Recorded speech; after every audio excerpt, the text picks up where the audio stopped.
বন্ধুরা আসসালামু আলাইকুম, সবাই কেমন আছেন? আমার পেজে সবাইকে স্বাগতম। বন্ধুরা, আজ নিয়ে আসলাম নতুন একটি ভিডিও। আজ কথা বলবো বাংলাদেশে পিপিলি গাছ এবং আমরা মানুষের ভাষায় যেটা পাইপার বিটলি বলা হয়, আয়ুর্বেদিক এবং ভেষজ ওষুধ সম্বন্ধে। এটা মানুষের শারীরিকের জন্য কতটা উপকারী সেটা আমরা অনেকেই জানি না। এটা আয়ুর্বেদিক হিসাবে অনেকটা পরিচিত একটি গাছ। এই পাইপার বিটলি যেটা আমরা বাংলাদেশে পিপিলি গাছ বলি, এটা আপনার নিদ্রাহীনতা দূর করে, জ্বর, কাশি এবং হাঁপানি রোগের সারাতে সাহায্য করে।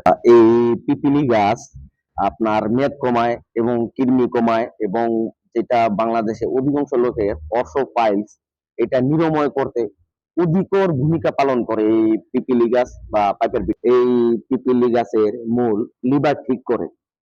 পিপিলি বা পাইপের বিটলিটা মূলত লিভারের মহা ওষুধ। যে কোনো ধরনের জ্বর ভালো করে এবং আপনার শরীরের টক্সিন বের করে দেয়। এই পিপিলি বা পাইপার বিটলির এর ফুল, ফল, কাণ্ড এবং শিকড় গুঁড়ো আয়ুর্বেদিক বা ভেষজ ঔষধে বিশেষ ভূমিকা রাখে। এই পিপিলি গাছের শিকড় মহিলাদের অনিয়মিত পিরিয়ড ঠিক করতে বিশেষ ভূমিকা রাখে এবং যেটা বর্তমানের এভেলেবেল মানুষের থাইরয়েড যেটা আমরা রোগ বলি, এই রোগের অনেকটা উপকারী এই গাছের ভেষজ ওষুধটা। তো এই পিপিলি বা পাইপার বিটলি এই গাছের শিকড়, গাছের ফল এবং পাতা আয়ুর্বেদিক এবং ভেষজ ওষুধের অনেকটা ভাবে ব্যবহার করে থাকে। এই পাইপার বিটলি বা বাংলাদেশে যেটা পিপিলি গাছ বলা হয়, এটা অনেক অনেক রোগের ভেষজ ওষুধ।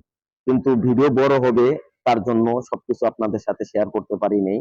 আগামীতে ইনশাল্লাহ ভিডিও করব, ভিডিওটা দেখবেন ভালো। মূলত এই পিপিলি এবং পাইপার বিটলি গাছের অনেক গুণাগুণ রয়েছে এবং অনেক রোগের এটা কার্যকরী ভূমিকা রাখে।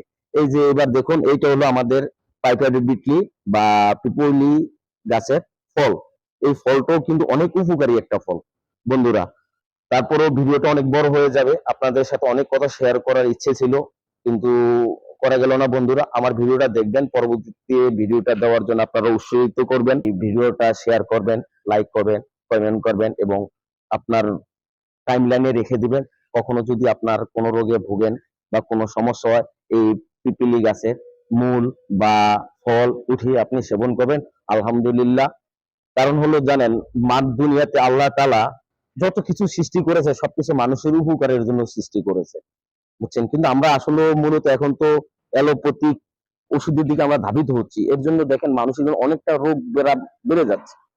কিন্তু আমরা যদি আগের মতন ভেষজ ওষুধ ব্যবহার করতে পারি, আমাদের শরীরের জন্য অনেক কিছুটা ভালো হবে। বন্ধুরা, আজকে এই পর্যন্ত থাক, সবাই ভালো থাকবেন। আসসালামু আলাইকুম রহমতুল্লাহ।